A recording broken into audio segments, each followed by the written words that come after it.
The year is 2015. The boat was tarped for the winter while waiting to be repowered.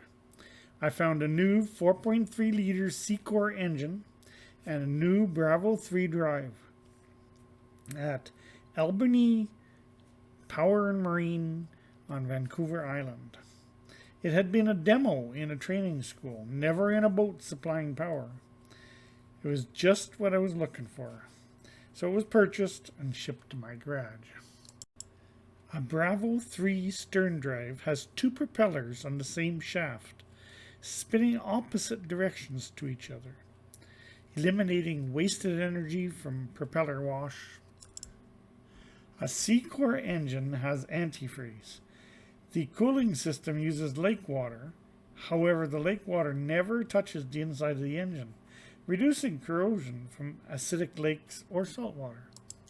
The stern drive hole was cut through the transom. A template came with the stern drive to show where the bolt holes had to be drilled. All exposed wood was coated with epoxy and left to dry. The transom seal was carefully placed between the transom and gimbal housing. The gimbal housing was supported on the outside, and inside support bracket was bolted on and torqued to specifications. Finally, the Mercruiser Bravo 3 gimbal housing was installed. My wife Sharon had her hand squished when helping install the gimbal housing. The support bracket moved and pinched her hand between the bracket and the floor joist. Like a trooper, she still assists me. I wanted the floor of the boat to be one level.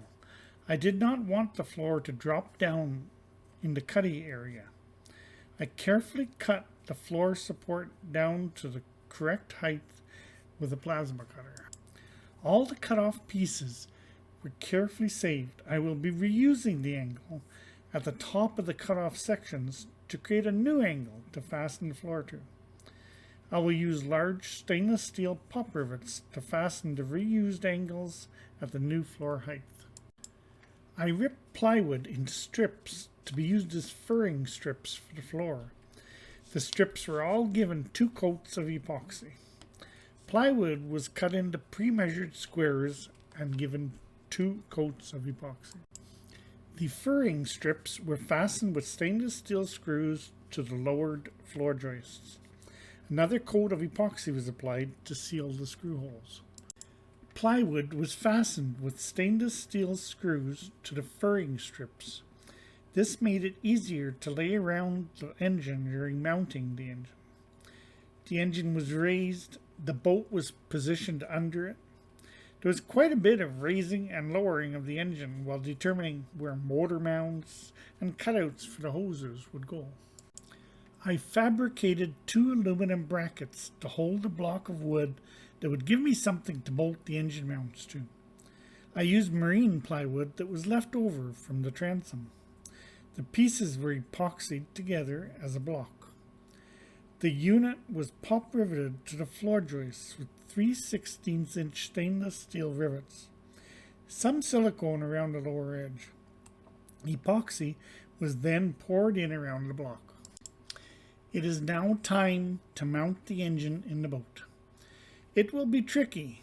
However, I've put a great deal of time planning this. Of course, I also paid close attention to the Mercruiser installation manual. I learned a lot by studying that manual. Connected the hoses together wherever possible. Lowered the engine into place. Fastened the engine mount with stainless steel lag screws. I think the engine looks great in its new home. I fabricated braces to give strength to the outer wall of the boat. The original manufacturer's design had the floor at the top level of those braces, which would have accomplished the same effect. The original hydraulic trim tabs were cleaned up and reinstalled. Each stainless steel screw was coated with silicone before screwing into the transom. The hydraulic fitting for the tabs were coated with silicone before final mounting. The Mercruiser Bravo 3 stern drive was fitted into place. The boat was moved outside and covered, where it would wait until next summer's project time. If you liked this video, please click like to let me know that there is an interest in this topic. Click subscribe to view videos about fishing, UTV adventures, cooking, my boat renovation. Many topics are coming soon.